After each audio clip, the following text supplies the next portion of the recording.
ये अमेरिकन का इन्फ्लुएंस हमारे पे इतना बड़ा है, इतना मैनिफेस्ट है। अब देखिए, वो अब सुना ये है कि वो कुछ हमें ड्यूटी रिबेट देना चाहते हैं टेक्सटाइल्स में, और भी कुछ एक दो और कैरेट्स वो डांगने लग जाएंगे और हम भागेंगे उनके पास, और उसके बदले में वो हमारे से बेसिस लेंगे। याद रखें, वो बेसिस लेंगे। अगर हमने उनको ये बेसिस दे दिया तो हमारी रिलेशनशिप बहुत अफगान तालिबान के साथ, मगर उससे ज्यादा चीन के साथ भी इम्पैक्ट ना हो, और अगर ये हुआ तो बहुत ही गलत होगा। नमस्कार दोस्तों, हमारे चैनल में आपका स्वागत है। आज की इस वीडियो में पाकिस्तान मीडिया चर्चा कर रहा है पाकिस्तान और यूएस के रिश्तों के बारे में।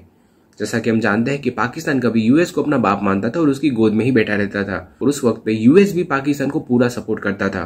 पर आज वक्त बदल चुका है। आज यूएस के लिए भारत एक बहुत ही इंपॉर्टेंट स्ट्रेटेजिक पार्टनर बन चुका है और पाकिस्तान उनके लिए बस एक कचरा रह गया है। इतने समय के बाद भी मजहबी सोच की वजह से पाकिस्तान ने कुछ भी तरक्की नहीं की है, और यही वजह है कि अमेरिका आज पाकिस्तान को बिल्कुल भी भाव नहीं देता। आज की इस वीडियो में पाकिस्तान मीडिया इसी विषय पर चर्चा कर रहा है कि कैसे अमेरिका पाकिस्तान को बिल्कुल भी इज्जत नहीं देता है, पर इसके बावजूद भी पाकिस्तान यूएस के आज भी आगे पीछे ही फिरता रहता है। दोस्तों, ट्रंप के जाने के बाद पाकिस्तान को थोड़ी उम्मीद जगी थी कि हो सकता है कि बाइडेन के आने के बाद अमेरिका पाकिस्तान को थोड़ी सी इज्जत दे दे, पर बाइडेन के आने के बाद भी अमेरिका का झुकाव भारत की तरफ ही रहा है। इसकी वजह से पाकिस्तान की अब सारी उम्मीद टूट चुकी है। पाकिस्तान और यूएस के रिश्तों के बारे में पाकिस्तान मीडिया क्या चर्चा कर रहा है, वो देखने के लिए शुरू करते हैं इस वीडियो का अगला भाग। दरीना मसला है नाजरीन, सऊदी अरब और ईरान के ताल्लुकात के हवाले से मुस्लिम उम्मा ये चाहती है कि सब यूनाइट हो, लेकिन आपस में कुछ डिफरेंसेस बहरहाल मौजूद रहे हैं। लेकिन अब कुछ ऐसी शुनीद है कि सऊदी अरब और ईरान के दरमियान जो कुछ खुफिया मुज़ाकरात भी हुए हैं शायद बगदाद में, लेकिन ये अगर ऐसा हुआ है तो ये मामला किस तरह जा रहा है और कैसे हुआ है, इस पर बात कर लेते हैं। ज़रा हिलाली साहब की तरफ पहले जाते हुए, हिलाली साहब, ये स्टेटमेंट आ रहा है सामने सऊदी अरब का, जैसे आपने खुद भी सुना अभी, आपको क्या लग रहा है, क्या सूरत हाल बेहतर हो सकती है ईरान और सऊदी अरब? वैसे मैंने सुना है, मगर समझ नहीं सकता उन्होंने कहा क्या। हमने ट्रांसलेशन अगर आप ये बात कह रही, हाँ, मगर अगर आप ये कह रही हैं कि ईरान, सऊदी ने कहा कि ईरान के साथ वो अच्छे ताल्लुकात चाहते हैं, तो ये मैं आपको बता सकता हूँ कि ये जो ख्वाहिश है, ये सऊदी का ख्वाहिश नहीं है, ये मोहम्मद बिन सलमान का ख्वाहिश नहीं है, ये है बाइडन साहब का ख्वाहिश। ख्वाहिश ये जो है, बाइडन साहब पिवट कर रहे हैं। अब यूरोप और मिडिल ईस्ट से उनका निगाह हट रहा है, उनका अटेंशन हट रहा है। क्यों? इसलिए कि मिडिल ईस्ट में वो जानते हैं कि जीसीसी कंट्रीज, जिसमें सऊदी अरेबिया भी शरीक है, और इजराइल और वो खुद, अब ईरान का जो थ्रेट है, उनका मिसाइल थ्रेट जो है और उनका और भी जो थ्रेट है, वो सेफगार्ड कर सकते हैं उसके खिलाफ। माने मिडिल ईस्ट कंट्रीज़ और जीसीसी कंट्रीज़ में, गल्फ कंट्रीज़ को अमेरिका और इजराइल मिलने की भी क्या ज़रूरत है, मगर वो एक हैं, समझिए, वो बड़े आराम से ये मिसाइल थ्रेट को मिडिल ईस्ट में कंटेन कर सकते हैं, और दूसरे भी जो ईरान के थ्रेट्स हैं वो कंटेन कर सकते हैं। लिहाजा अब उनका निगाह, और यूरोप में तो कंटेन हो ही गया है, रशिया और यूरोपियंस खुद चाहते हैं कि अमेरिका से थोड़ा सा, अब हालांकि नेटो है, मगर वो उनको कोई प्रॉब्लम नहीं होगा अगर नेटो से कोई फासला अपना हो जाए विद यूएस, इसलिए कि ट्रंप के साथ वो बिल्कुल खुश नहीं थे। तो यूरोप भी सेफ है, मिडिल ईस्ट भी सेफ है, मगर अब जो नया थ्रेट है वो है इंडो पैसिफिक के माने उधर एक नया मिनी नेटो बना है। जापान, ऑस्ट्रेलिया, हिंदुस्तान और यूनाइटेड स्टेट्स, वो चार में उधर वो चौकीदारी करेंगे उधर, और उधर वो सब अपना अटेंशन दे रहे हैं। अच्छा। अब उनके खिलाफ एक अपोजिंग अलायंस जो इंशाअल्लाह हम चाहते हैं बने, namely China, Russia, Pakistan, Iran, Turkey, हम चाहते हैं, मैं चाहता हूं एज अ पाकिस्तानी, मगर लगता है ऐसा है कि अगर भी हम as a country, as a government कहते हैं कि चाहते हैं, लग नहीं रहा है कि उस पर कुछ खास काम हो रहा है। इसलिए अमेरिकन का इन्फ्लुएंस हमारे पे इतना बड़ा है, इतना मैनिफेस्ट है।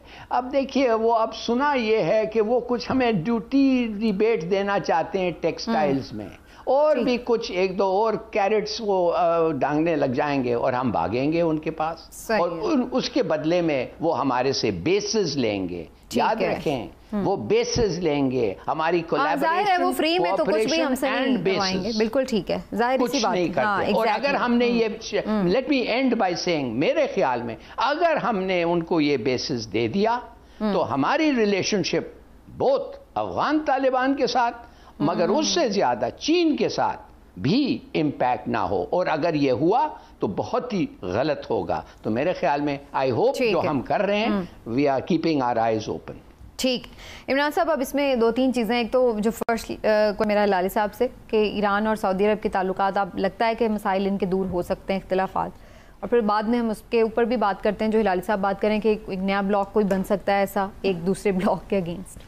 देखिए, पहली बात तो ये है कि मुज़ाकरात शुरू हुए हैं इराक में, जो इनकी मुलाकात हुई है तो अच्छी बात है, बहुत अरसे के बाद ये बर्फ़ पिघली है, तो अगर इनके आपस में ताल्लुकात बेहतर होते हैं, क्योंकि अब देखें ईरान खुद भी एक तो ये चाहता है कि जोरी पर बर्फ से ख़त्म हो, दूसरा वो चाहता है वेस्ट के साथ उसके मामलात बेहतर हों। तो वो अगर ये मामलात इन दोनों के बेहतर होते हैं तो मैं समझता हूँ खित्ते के लिए और पूरी दुनिया के लिए बेहतर होगा।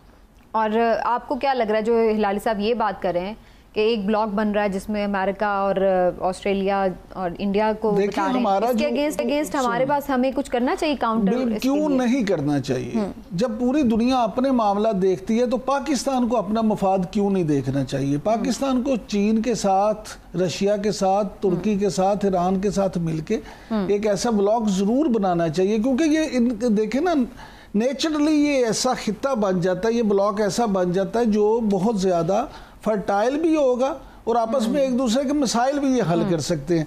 प्रॉब्लम ये है कि अमेरिका के जिस दबाव की हिलाली साहब बात कर रहे थे, अगर हम उस दबाव में आके बेसिस दे देते हैं, पहली बात तो ये कि पाकिस्तान में किसी भी जमहूरी हुकूमत के लिए ये इतना आसान काम नहीं है कि वो बेस दे दे। पहली बात, अगर किसी दबाव में आके पाकिस्तान दे भी देता है तो फिर आप ये देखें कि सी पैक का क्या होगा, क्योंकि चाइना जो है उनके स्टेक्स हैं, वो कैसे इस चीज अब को... सी पैक क्या, आप वाकई जो ये खबरें हैं कि जी सी पैक पे इस हुकूमत की तवज्जो नहीं है, सी पैक ख़त्म किया जा रहा है, या चाइना भी सी पैक से पीछे हट रहा है पाकिस्तानी हुकूमत के रवैये की वजह से, तो ये सब कुछ देखना होगा। अगरचे वज़ीर आज़म ने 2 दिन पहले ही सी पैक के एक मीटिंग खुद चेयर की है और उसमें उन्होंने अहकामात भी दिए, तो ये सारी चीज़ें पाकिस्तान को अब ये अपने मफादात को सामने रख के ही फैसला करना होगा। हिलाली साहब, हमारा एक लास्ट मिनट है, आप कुछ कहना चाह रहे हैं, शायद लास्ट कमेंट दे दीजिए अपने। मैं ये कहूँगा कि अमेरिका का ख़ास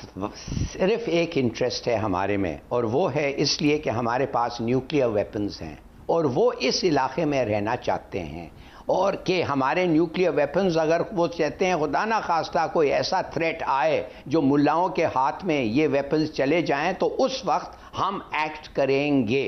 अब आपको मैं एक चीज़ बताना चाहता हूं कि नंबर 3 पार्टी कौन सी थी कराची के इलेक्शंस में?